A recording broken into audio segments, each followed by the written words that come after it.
odd%. But let's get its CNBC TV18 exclusive.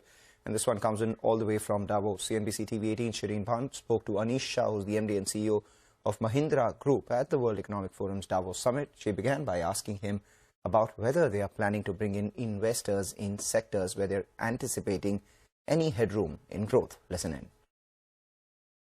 Our approach has been bring in investors who can help us grow the business much faster.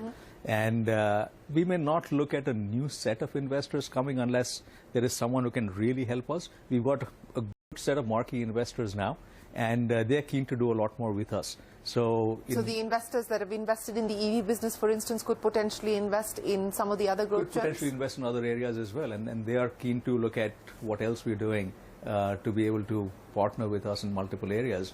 But the key is, the mindset we've set now is we will grow businesses rapidly.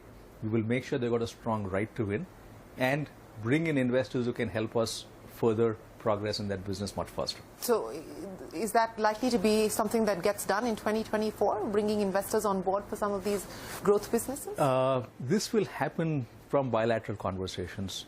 For any of our fundraisers, we haven't sort of gone out and said we want to raise funds. It's always been finding the right investor and bringing them in. So at this point, I can't say how many will take place, but it's something that as we develop strong business plans for each of these businesses, we will see interest from investors. The one thing that investors have told us and what they have seen is strong delivery on everything we do.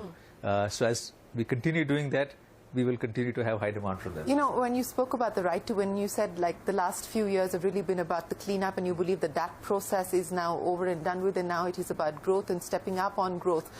There are many segments, many businesses where you operate where you're not in the top pecking order. So have you set targets for where you wish to be in each of those businesses? So each of our growth gems has to grow 5x in the next 5 to 7 years. Some of that will put us in the top 2 or 3. Some of that may take a little longer to get there. For us, it's about growing businesses the right way. We have a longer time horizon in that sense, while we have the urgency to grow fast right now. And the key is to have the ambition and then to deliver on it. And M&A part of that plan, or that's not something that you're considering? And I know that you said you don't have the appetite to do more outside of these existing businesses. You want to consolidate and ensure that these scale up. So M&A for any of these existing businesses to beef up capabilities or enter new markets, etc.? Yes, it's on the plan, the blueprint right now. The key for us again is to be able to deliver what we promise when we acquire a company. And if we can do that, that will just help these businesses scale up faster. And where do you believe that you may potentially look at an acquisition, look at M&A at this point in time across these businesses? I'd say across all of them. Because when we have to grow 5x, acquisitions will be a part of that. We will have to acquire some capabilities, build some ourselves, and therefore we will look at acquisitions across the board. Will it also be done through the lens of trying to grow out the export side of the story? Because that is one of your priorities as well, to grow that out. Yes, we firmly believe that we can make an India for the world. And that confidence we have from the quality of vehicles that we've delivered, from the quality of tractors we've delivered.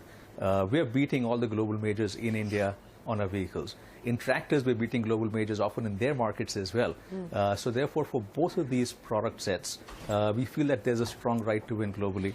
And we do want to be able to make an India for the world and then expand that to some of our other businesses as well.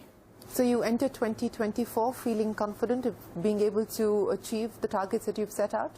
Yes. And the history, while it's not a predictor of the future, yes, your scorecard helps a lot.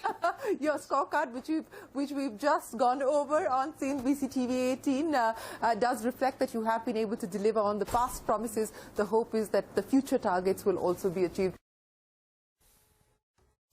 Well, interesting conversation as always. For the time being, though, we'll have to wrap up on this edition of Chartbusters. You stay with us. Trading Hour comes up next.